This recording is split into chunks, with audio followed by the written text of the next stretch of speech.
मुझे आपका दूसरा शॉपर जो है ना, ये भी अभी हम यहाँ पहुँचा रहे हैं।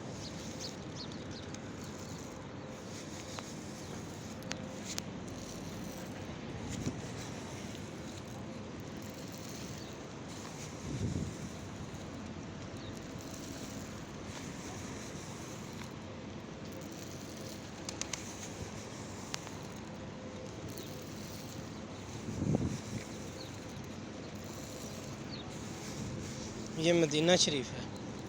मदीना शरीफ के कबूतर इधर बैठे हुए हैं, वो देखे काफ़ी सारे बैठे हुए हैं। एक दोस्त का शापर वहाँ पेश किया है, ये एक शापर यहाँ पेश कर रहे हैं।